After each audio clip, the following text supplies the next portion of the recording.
ఇప్పుడే జీ5 app download చేయండి. చూడండి మీ ఫేవరెట్ టీవీ షోస్ ఎప్పుడైనా ఎక్కడైనా. అత్తయ్య, నేను వెళ్ళి జ్యూస్ తీసుకొస్తాను.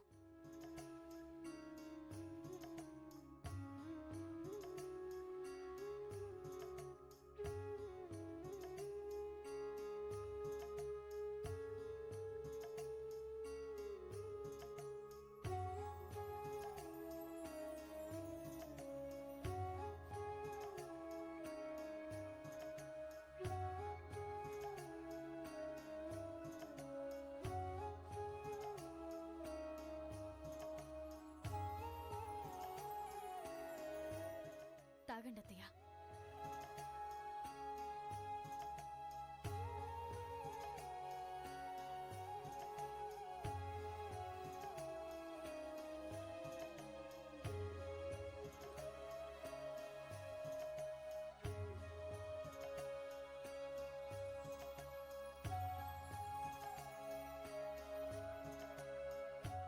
ఇక నేను బయలుదేరతాను.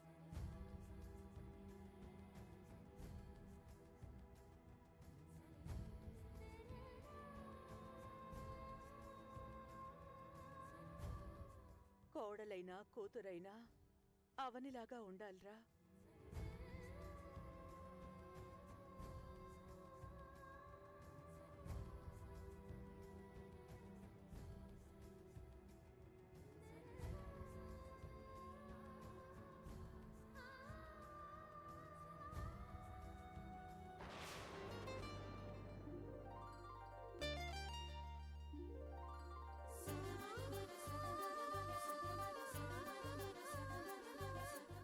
శ్రీకర్ గారు, వదలండి. నేను వదలను. వదలమని అంటున్నానా? వదలను అంటున్నానా?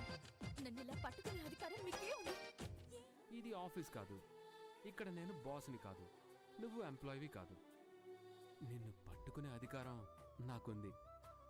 ఇలా దగ్గరకు తీసుకొని సరసాలాడే సర్వ హక్కులు నాకున్నాయి. ఏం మాట్లాడుతున్నారు మీరు? సెన్స్ ఉందా?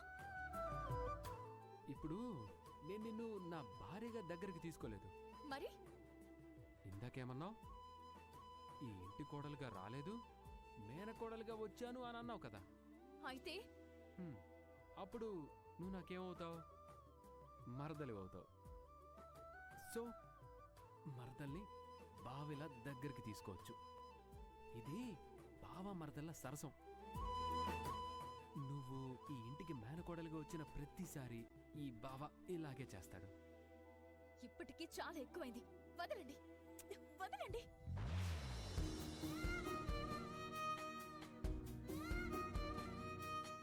ఇలాంటి సరసాలకు సంతోషపడే పరిస్థితిలో గాని, అంత దగ్గరగా గాని నేను లేను.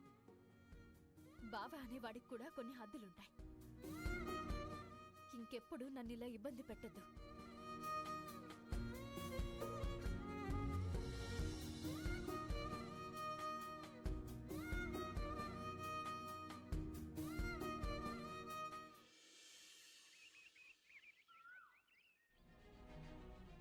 అక్షయ, అమ్మా అక్షయ,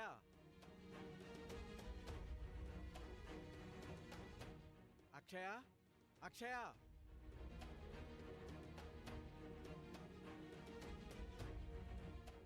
అక్షయ, అక్షయ,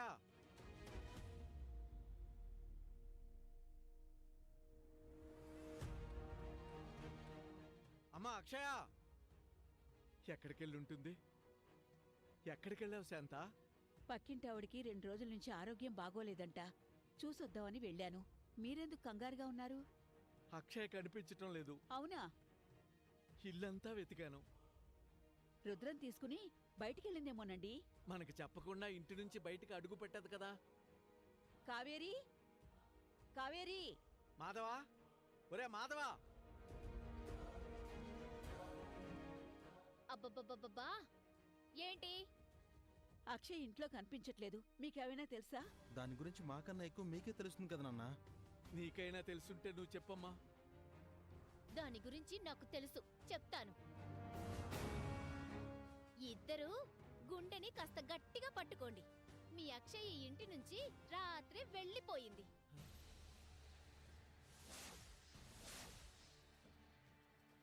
ఇంటి నుంచి వెళ్ళిపోవడం ఏంటి? నువ్వేమన్నా అన్నావా? ఎందుకు ప్రతిదానికి నా మీద పడేడుస్తారు? నేనేం అనలేదు. నేను ఇంట్లో ఉండాలనుకోవడం లేదు, అందుకే బయటికి వెళ్ళిపోతున్నానని చెప్పి వెళ్ళిపోయింది. అక్షయ్ని ఇంటి నుంచి తరిమెయ్యాలని అక్షయ్ వచ్చినప్పటి నుంచి నీ భార్య అనుకుంటూనే ఉంది.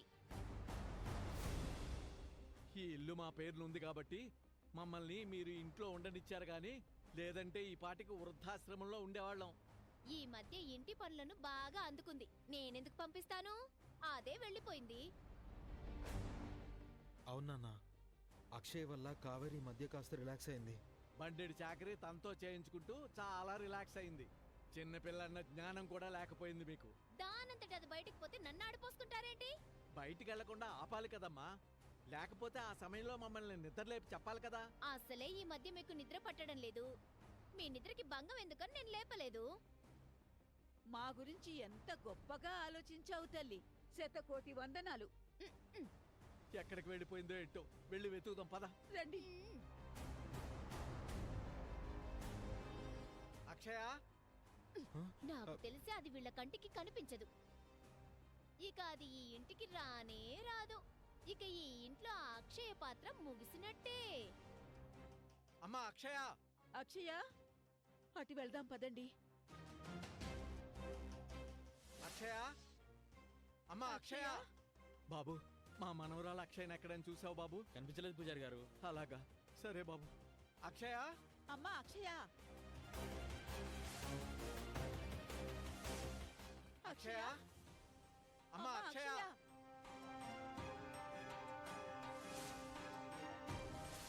అక్షయ, అమ్మా అక్షయ. శాంత, ఒకవేళ రాత్రి మనం మాట్లాడుకున్న మాటలు విందంటావా? అక్షయ్ గురించి మనం చాలాసార్లు మాట్లాడుకున్నాం కదండి. ఎప్పుడూ లేంది ఇప్పుడు అలాంటి నిర్ణయం ఎందుకు తీసుకుంటుంది? అయితే కావేరియే ఏదో చేసుంటుంది. అవునండి, నాకు కావేరి మీద అనుమానంగా ఉంది. గుడి పరిసరాల్లో ఉందేమో, పద చూద్దాం. పదండి. ఆ. ఏమ్మా, మా అక్షయ్ గుళ్ళో ఏమైనా ఉందా? లేదండి.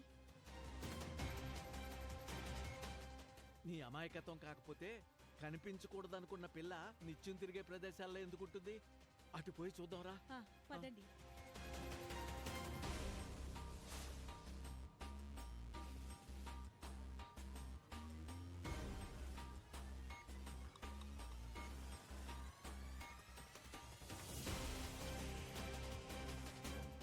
అక్షయ, అమ్మా అక్షయ. నారాయణ గారు, ఏమైందండి? ఏం లేదులేమ్మా, నువ్వు వెళ్ళు. రా శాంత. అదేంటండి, ఇద్దరూ చాలా కంగారుగా కనబడుతున్నారు. ఏం లేదు అని అంటున్నారేంటి? ఏమండి, నలుగురికి చెప్పుకుంటేనే కదా పాప గురించి మనకు తెలుస్తుంది. ఏమైందో మీరైనా చెప్పండమ్మా. అక్షయ రాత్రి ఇంటి నుంచి బయటికి వెళ్ళిపోయిందమ్మా. జీ5 యాప్ డౌన్లోడ్ చేసి అన్ని ఎపిసోడ్స్ పూర్తి ఉచితంగా చూడండి.